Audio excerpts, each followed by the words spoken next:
women are not just decoration in the room. Women can participate and freaking win. So that's kind of was what was our ambition and motivation. And then we did show that out of our many different teams, 2 teams made it to the final, like won different prizes. And as a result of that, over the last 2 years, 1.5, 2 years, a lot of teams participated, women teams participated in the hackathons, and we built like kind of expertise and a track record in entering hackathons and how do you strategize for hackathons and how do you staff your team to have a good shot at winning and representing. It's really about representing that women and non-binary people care about the future too, and they care about contributing on the builders level to building the economy and infrastructure of tech for tomorrow. So yeah, it was more representative, but very strategic decision to participate. Got it. Thank you for that, and a great mission, I believe. Also, quick time to share, if you're based in Berlin, 8th July, we are sponsoring one of women-only hackathon in Berlin. So if you're interested, let us know, and Diksha will send all of the info on that.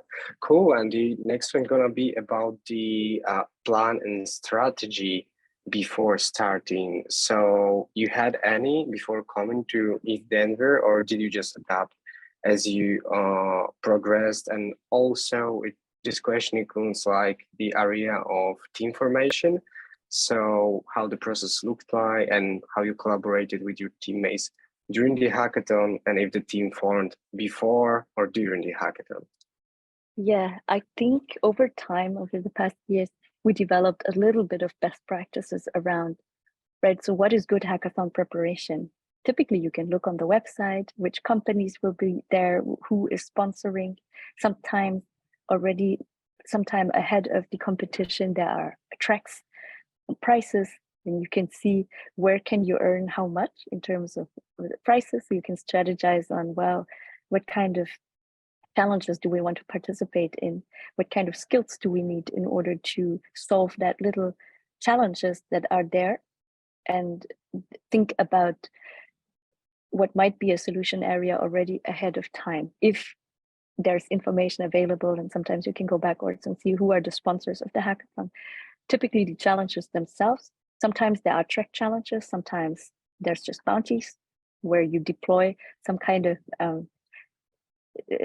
plugin or do any kind of just integrate any of these solutions into your existing new project, then you can already win. So that depends on the nature and the design of the different hackathons. How do you now strategize, or how do you recruit a winning team? A winning team, in our experience, has diversity, right? So typically, the biggest challenge I've noticed when I look at all these different teams is submission, right? It's not even about winning, but even just getting to the end and submitting an entire solution is already a big step. And so this is key milestone. So you need someone who has this in mind and structures, does the project management. And then you typically have someone, that project manager typically is also very good in storytelling, because not only do you have to build the product, but you have to communicate what you're building to the judges or to the audience when you present on a bigger stage, right? So that is like a key skill. The second is you probably want to build with people who at least one of them has participated in a hackathon before and maybe won in a hackathon, and also someone who can build the product, because else you basically just stay at the idea conception level. I think it's about, so you really need diversity of skills, and typically it helps to have someone who can design nicely too, so that whatever you code build can be packaged also onto a nice front end, because people not only check your submissions in terms of code lines, because sometimes there's not enough time for judges. I judged quite a number of hackathons, and sometimes we get these submissions and we have half an hour of time only to look over everything, so we cannot really do a rigorous due diligence on the quality of the submission, but we have to wait to see the presentations. And so depending on the logic and the design of the hackathon, sometimes it's not about the quality of the code or the excellence of the code, but more about the bigger vision that you represent and how well you can basically show it to the audience. So every hackathon has their own kind of design and winning strategy, and I'm sure the Tsunami one has their own logic. So you can basically explain what will be kind of the range of winning behavior, so you don't like get kind of hacking it wrongly. Yeah, we're gonna cover that later on in this call. But good tips and thank you. And also, yeah, from my perspective, it's very often team is lacking some business perspective or a business person in the team. And then even if some MVP or the product is built, it's very hard to show judges what the product is about. So yeah, ensure to have some business as well in your team who are gonna work on showing what's the story behind your product.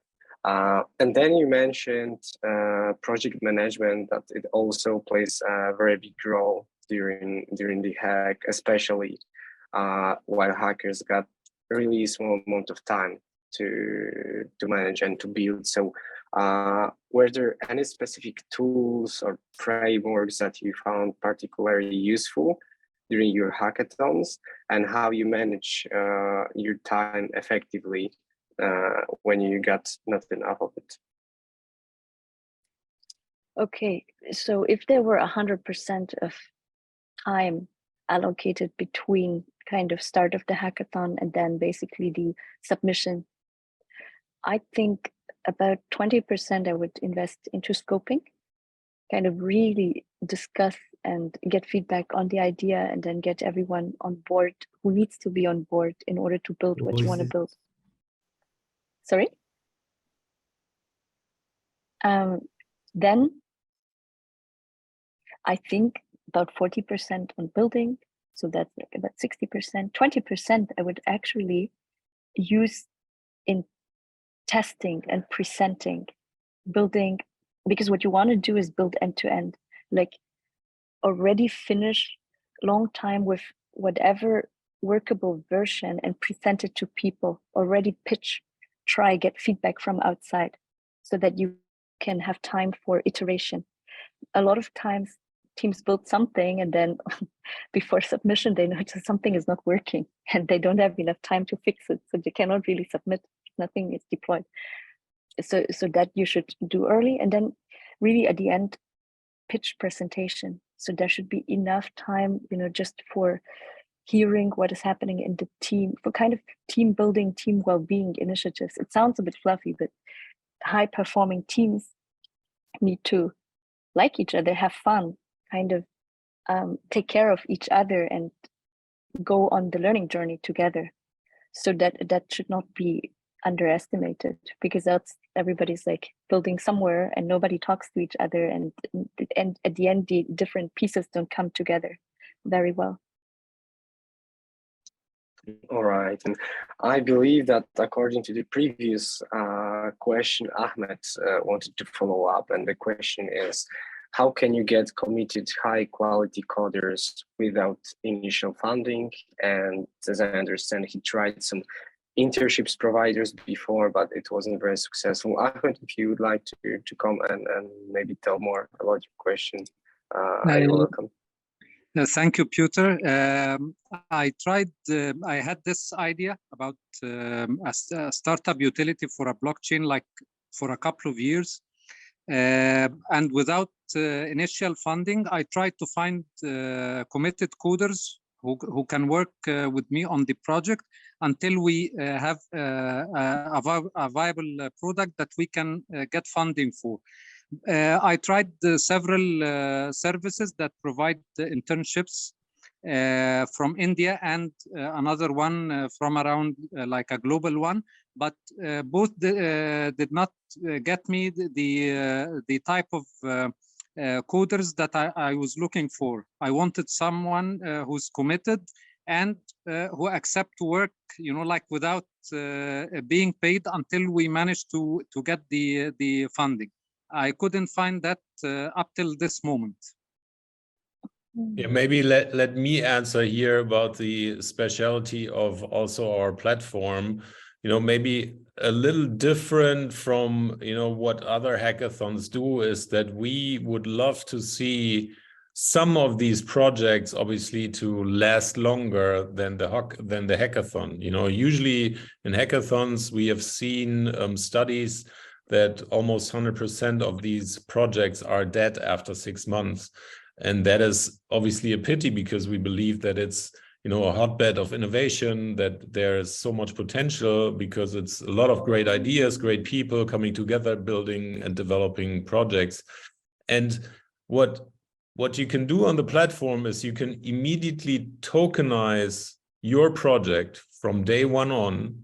You have to have an agreement with your co-founder. It's usually 50-50 or an equal share agreement. Yeah, we support equal share agreements, because we believe if you don't believe that your co-founder is not worth the equal share as you do, there's already sort of a built-in problem into the team building. Yeah, that's why we believe equal share teams.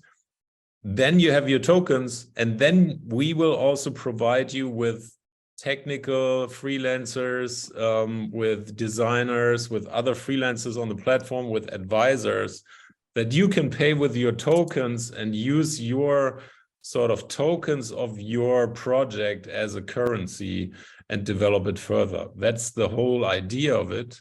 And then, at some point in time, even if it's not the first time where you get investment, you have a second chance of getting an investment.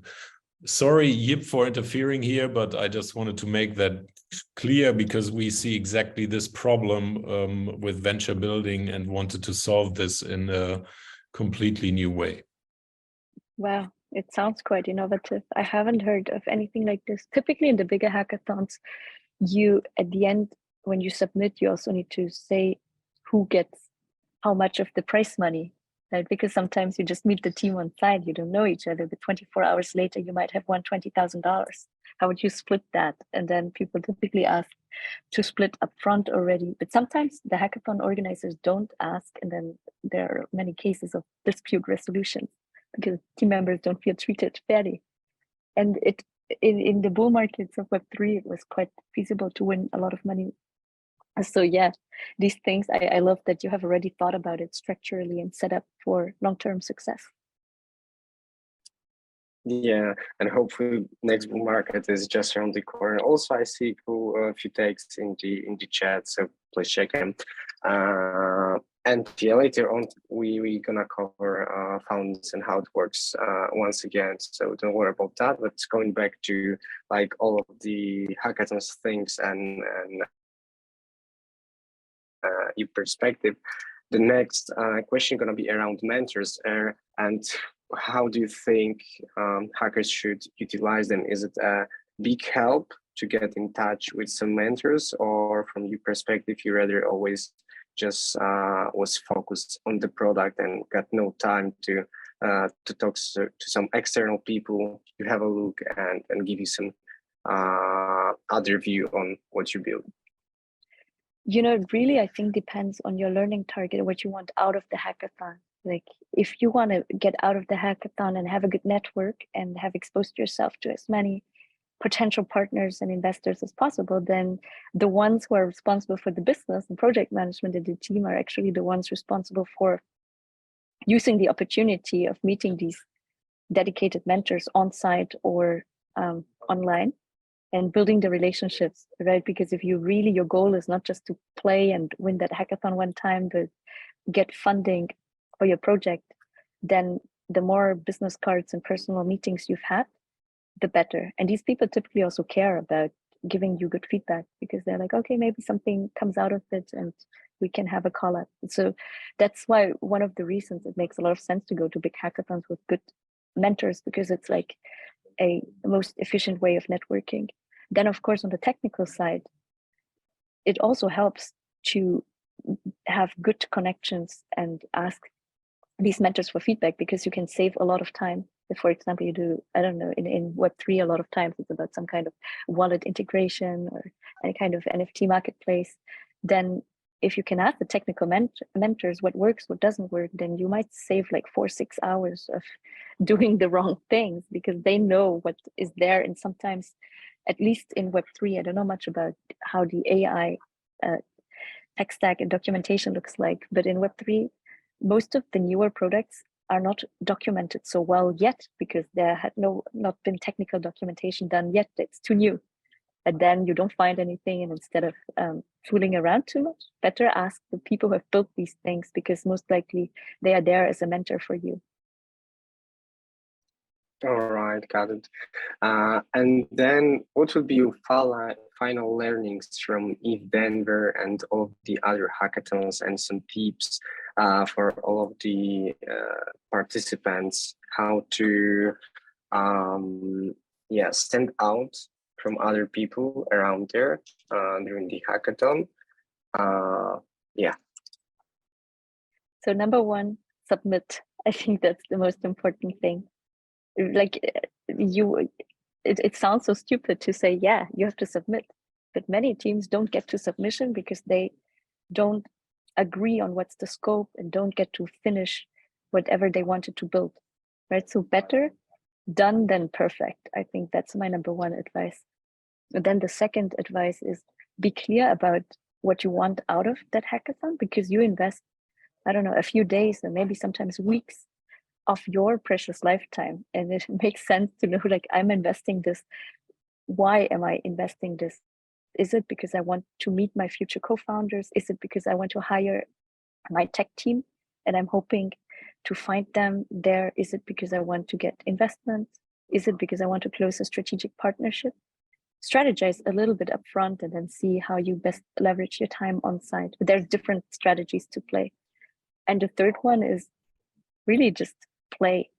Enjoy playing, because the coolest thing about hackathons, why I personally like them very much as a fast onboarding tool into everything, is that you work with other people in a time compressed manner to solve some overarching solution, right? And this is kind of what we would say in traditional consulting would call it the war room experience.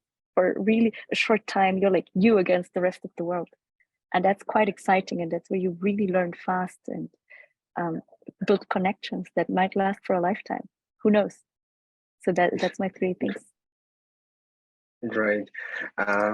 And then following up on that, how did winning the hackathon impacted your career and personal development? So all of the things which are not directly connected with being there and hacking at some event.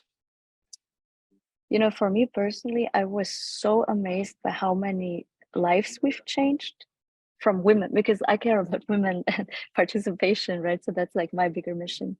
And I saw that so many people have changed careers after they joined a hackathon, even when they're not on the tech side. But every company that scales needs an HR director who understands how to source tech talent, right? A DevRel, or a marketing person or communications person who understands basic technology and fundamentals. And with hackathons, you basically find these people and you can encourage these people and you can onboard them very fast. And I saw that over the past years that this really works. And when you are participating in a fast growing industry like AI or Web3, then that's where you meet the people who grow with the market. So some people who might join as like somebody who's completely new and doesn't know anything about the technology, 2 years later, they might be like CMO of one of the largest tech companies by that time in that niche, right? So you really make connections and you grow with the ecosystem, and you grow best when you meet and hack with these people. So yeah, it for me, it was the same. My network has grown. People who started new in the ecosystem that, you know, knowing nothing about it might be in leading positions now in the Web3 startups, or have moved into middle management positions in, you know, more established, better funded kind of corporations, and they all help each other because they've had a good time together. And that's so much easier for building a sustainable business when you're well connected and know your peers and know your industries and are one call away from everyone that you need to be away from. Yeah, that's really great, and I can sign myself under this statement as well. And I believe that this is also an answer to Nico's question from the chat. What are the skills you need to participate?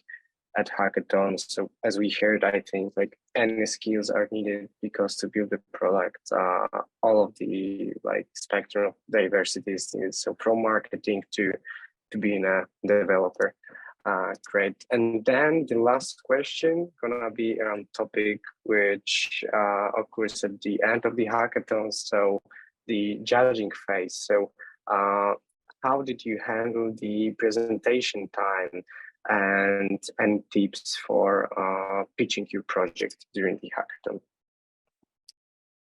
Yes, so every hackathon has a different format, right? So that you just have to understand and read the rules at the beginning of what you will be judged on. And then, like I said, dedicate at least 20% for pitch presentation, and don't do it only at the end. Do it midway through. Already assemble the teams, find other teams or mentors, and present to them, because based on their feedback, you notice what works, what doesn't work, and a lot of times then you get an idea to pivot a little bit. So I would try to pitch during the build phase as like 3, 4, or 5 times already, and not only at the end after you submit it, because then you don't have time for getting feedback. And also because you expose your project to people early, they actually go around and they're like your ambassadors or evangelists. They were like, oh, this team is building something really cool, you should go talk to them. Because at these hackathons also investors are walking around, right? They are there too, walking, supporting, listening in, and you want a lot of people to know about what you're building, because that helps you spread the word very fast while your team is still figuring out what to build. Got it. Thank you very much, Yip. And that would be end of the our prepared questions. If there are any more coming from the chat, please let us know now so we can ask them. And just in 2-3 minutes, we're gonna do all of the activities which are prepared for this session. So a few quick pitches on hackathon ideas, and then some ice-breaking breakout rooms if you would like to meet your team for our hackathon here at Tsunami. But also thank you very much, Yip, for coming, and yeah, that was a real pleasure to host you. And maybe you also can say just 2 words on your hackathon as you gonna organize one in the near future, right? Yeah, this idea of this hackathon I'm organizing is like a fellowship program, because I noticed like development takes a bit more time. So it's important that teams get to know each other up front, build the project together, get a lot of support along the way of building, and also are exposed to those who can continue funding the project, so that it's not a one-off kind of event. It takes place in September during Oktoberfest, 21st to 23rd. It's a screened hackathon, so you have to apply in order to receive a fellowship. And then when you receive that fellowship, you receive a lot of support from our ecosystem, a lot of matchmaking, and we have a lot of stuff like you will do now with Tsunami to ice breaking, making sure you are equipped to solve the problems you want to solve and like dedicate your lifetime solving. So thank you very much, everyone. You can find it on my LinkedIn. I will share the link later. Great, of course, and yeah, you can find all of the info on Yip's LinkedIn, and we're gonna provide the link as well. So yeah, you won't miss it. Thank you very much once again, Yip, and that was really a pleasure. Oh, and I already see that the link's in the chat, so you guys can see it. All right, good luck, everyone. Thank you. Bye. Thank you. Thank you very much. Thank you, Yip. Okay. Thank you.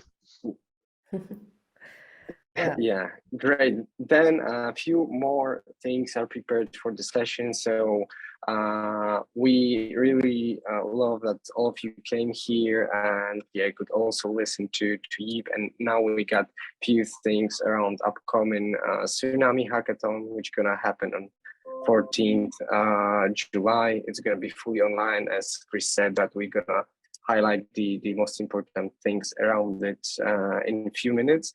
But before that, we would like to show you 4 hackathon ideas, projects which are already being launched, and the idea is still for a while, but are coming to the hackathon to build new things, new features, and you can join those founders if you don't have your idea to build something during the hackathon and submit it for the bounty and to be eligible to come into accelerator program. So we just gonna do that, and Diksha gonna lead that, and after it we're gonna make breakout rooms for each of the founders.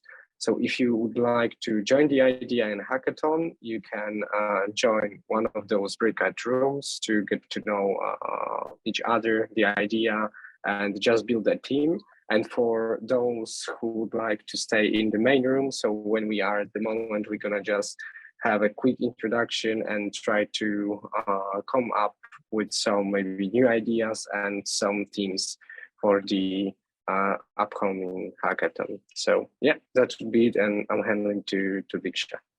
Yeah, thanks, Piotr. And I hope everyone enjoyed the conversation with Yip and got some tips.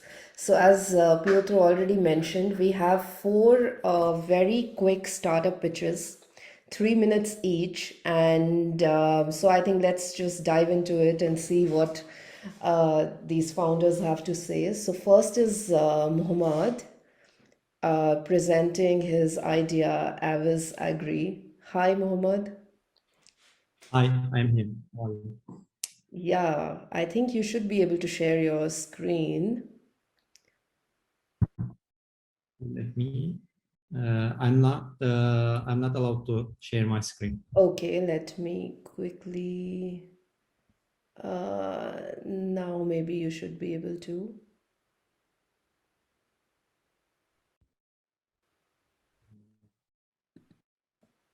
Possible? No. Okay, cool. And you have 3 minutes actually, so you can start now. Yes, my name is Mohammed. We have a company that producing agriculture spring drones. It is just the beginning of this idea. We want to. There is a problem in this spring sector. There will be produced $1 billion marketplace, and 200K drones will be shipped in 2024. And we are here for building drones. We already invested in R&D, and we already built 5 drones, and we are making market in Turkey. We also sell 4 of them, and we want to sell 35 of them in this year. In this we want to make a super platform of agriculture. It will include marketplace of machinery or and service and products will be exchangeable in this platform. Also we will collect the data, and we will analyze the crops and other things, and we will share this data to big pesticide and fertilizer producer. Our business model contain on maintenance, sales, big data, and also mobile app. We are already in the market. This was in October 2022 Piştek. We have so many competitors like BGI and XAG, but they don't have collect the big data, and they don't have the mobile app. Also, we are much more than these 3 guys. We have 5 software engineer full stack in my software company. Also, I have 4 guys in mechanical engineer, also aerospace engineer.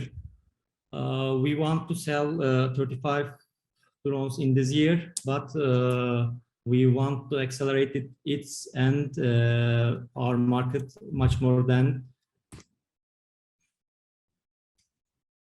Yes, thank you. Hopefully I finish it. It's done, because you have like 5 seconds now. No need, okay. Okay, do you finish in time, is it? I guess. Yes, thanks, Mohammed. So you can join a breakout room with Mohammed after all the pitches and know more about his startup. But before that, next we have Fabio. Hi everyone. Hi.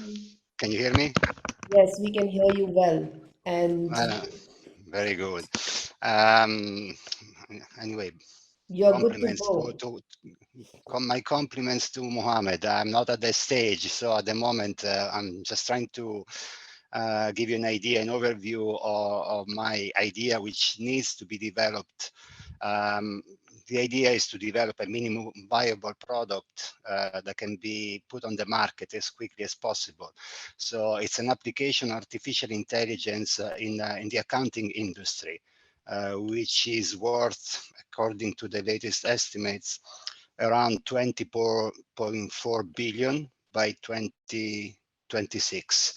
So I have prepared a video, just assembled a video like in yesterday. So I just apologize if the quality is not great, but that's what I would like to show you in 3 minutes, because I think it's probably better. I try to share my screen.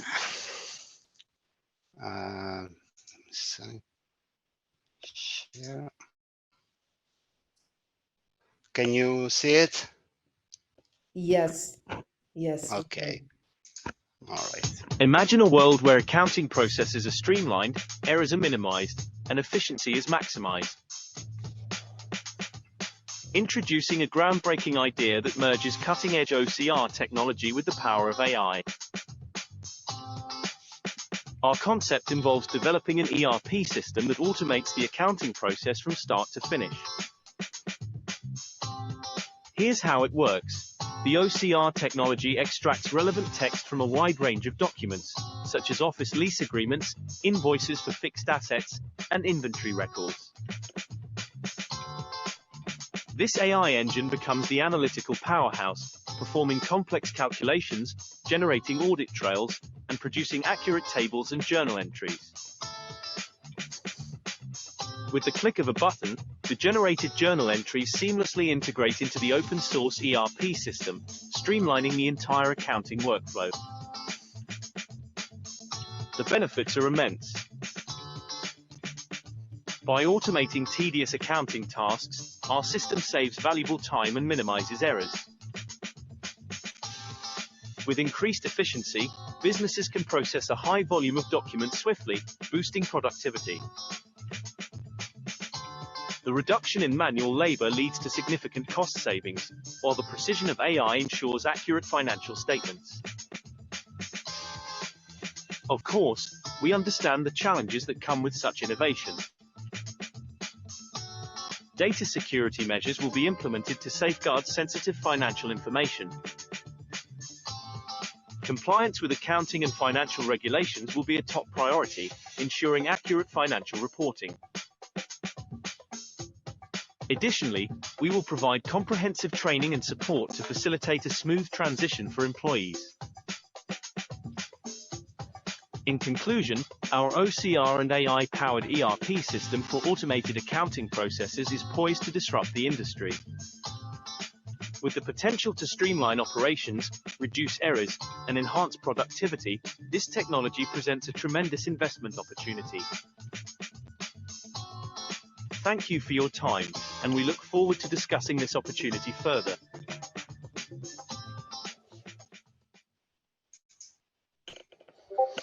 Thank you, Fabio. Nice Welcome. video I you can. made in one day. Not bad. Yeah. Yes, one day. And I think I also have But something it's to. sorry, it's an idea I've been working for quite a while, and actually I'm already using the AI for accounting purposes, and there are chatbots already available where you can upload your documents, and the bot will learn your style and will elaborate all the documents you upload. So it's very useful, especially for international financial reporting standards. Basically, I could perform a task in literally 10 minutes when usually can require half a day. So I think that the potential is very, very high. Thank you for listening anyway. Yes, thank you. And I think for everybody who wants to join your team, you mentioned in your form that you are seeking individuals who are passionate about accounting, automation, and possess technical expertise. Specifically, you require professionals with experience in OCR technology, AI algorithms, and ERP integration. So That's that's a correct. call to action. And thank you again. Next, we have Gerardo, and his startup's name is Marco. Hi everyone, Gerardo here, and just sharing my contact details through the chat. There is a power outage here, and I'm connected to my phone, so I hope this works. Okay, and you hear me well? Yes, Yes. sure. Please go ahead. Yeah, seems it's good. Let me share the screen.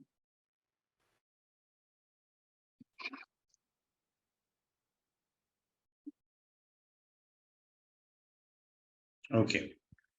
So, hi everyone again. My name is Gerardo Lasso, and I'm here to introduce you Marco. Marco is basically an AI digital hub that is going to revolutionize the way we experience cities and online communities.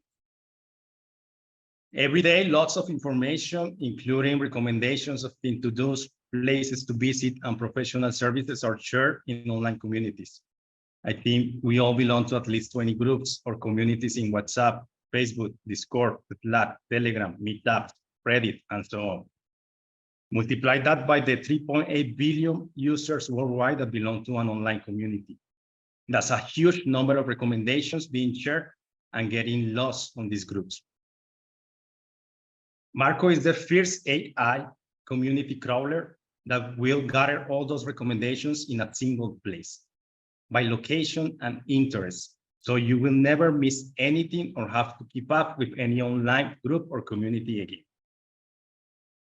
For example, if you want to see and updated information on what is happening in a city, in our beta, we built a beta just recently. We are testing it with more than 40,000 visitors. You'll be able to see a calendar view with all events, activities, and experiences recommended by local online communities and tailored to you by Marco. This is only Marco for leisure activities. Imagine what we can do for Marco with Marco for recommended places to visit, Marco for professional services, and Marco Marketplace.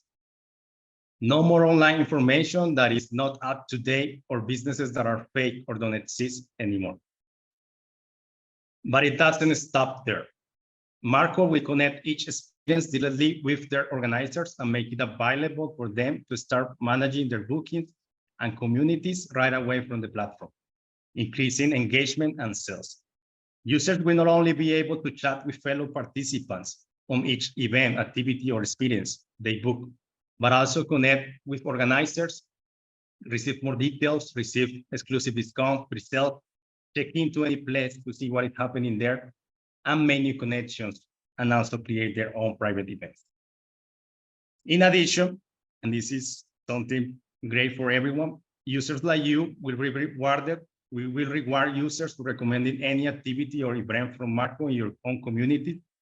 That way, we increase word of mouth and reward users' loyalty with a commission from each affiliated experience. So for now on, every time that you feel lost in your own city or in a new city that you arrive, Marco has you covered. If you want to try our beta or join our team, please scan any of the QR codes on WhatsApp or Telegram, and we will provide more information. Thank you so much. happy to answer any questions you may have later. Thank you. That was really very crisp and straightforward. And I think Thank we'll you. have questions for you in the breakout room. And also thanks for sharing the call to action. And now we have Michelle. All right. Yes, Michael here. Let me Okay, share my Michael, screen. sorry. Yeah, that's fine. Okay. Yeah, I get that a lot. Okay. Let me know when you can see my Yes, screen. you are good to go whenever you're ready. Okay, cool. Let's see. Michelle. Can you see my screen? Yes. All right. So I'm introducing DigiSecure AI. So it's basically an AI-powered digital security platform. At the moment, there is an app on the Google Play Store called DigiSecure. So it's been there for like 2 years or thereabout. But now we want to like revolutionize the whole thing, change the scope of what the application does, and make it go beyond just a mobile application. So which means it's going to be a full-fledged platform, mainly for digital security. So on the, okay, cool. So the challenges we're trying to solve with the platform is that at the moment we've got many cities across the globe that lack real-time security data. What I mean is, so for example, you could have maybe a large city somewhere in Asia or even in Europe where they have more like a dashboard in a control center, and they are probably looking at cameras and like, okay, cool, we're trying to monitor critical infrastructure. But with AI, you should be able to get a whole lot of information from different touch points. And that's why we are creating a platform that will enhance the way that is being handled. The other challenge we're trying to solve is over centralization of emergency systems. So today, when you have an issue, people think of 911 or whatever call code you have in your country, and they think, okay, let's make a call. Of recent, I think it was 2 days ago, BBC reported that they're having issues in the UK with people making false calls from their Android devices because of the new feature added by Google on those devices. Now, with this kind of a solution, there won't be the need for somebody to be using their phones with making those kind of calls, making false reports. That can be captured, or let's say that can be taken care of using our platform. The third issue here is the vulnerability that exists today in terms of IoT devices. So we're creating a platform that will ensure that your digital camera in your house or your smart bulb is not being hacked by somebody in a different continent and then watching what's going on in your room. So having a platform that can connect the dots and ensure that you are protected is essential. And then the last challenge we're looking at is driving safety. There is a third party that I contacted of recent. They have some sort of SDKs they are trying to create that will help you have more secure vehicles. So whether you're driving a Tesla or you're driving whatever car you've got, as long as that car is connected, we will create a platform that will also help you improve the safety of the driver and even the passengers. Then the solution, so the solution we have in number one is decentralization of emergency systems, creating a platform that will allow more touch points, especially the citizens or residents of a city to participate in the entire security architecture of an urban center. Automotive safety enhancements, like I just explained, and then there is IoT device security analysis via AI. So you're going to have a platform that will give you real-time analysis of your devices, and then you can quickly get alerted when there's an issue. And the last one is decentralization of, that's like more like, what's it called now? A duplication, basically. But those are the three major solutions that we are looking at. And then there's a prototype, like I said, so you can scan this QR code with your phone. It will take you to Google Play Store. If you have an Android device, you can download the app. That app, as I said, is going to be revamped. So there's a need for a new version that will highlight the things I've mentioned thus far. And collaboration, so looking at things like people who can help in the area of data privacy and regulatory framework analysis. And finally, of course, investments in creating the engine itself, because it's going to be a lot. The kind of data that be handled is beyond what you can just create in a small database somewhere. And of course, there's the websites. You can just visit that site and then reach out to me if you want to collaborate as well. Then I'm happy to share and answer more questions that you've got. Thanks so much. Thank you, Michael. Now I say it right. So thank you all the startups for pitching your ideas. And now we are actually running a little short on time, but I'm going to make breakout rooms. And they're going to have all the startups that pitched. So you can either join that room, or there is a separate room that's called Create Your Own Idea. If you want to brainstorm with other people and have your own idea, you can join that group. And after that, we meet in let's say 15 minutes for any last Q&A that you might have for Piotr or Chris about the Tsunami Hackathon. So Can I add? Yes, sure. Can I add one thing here?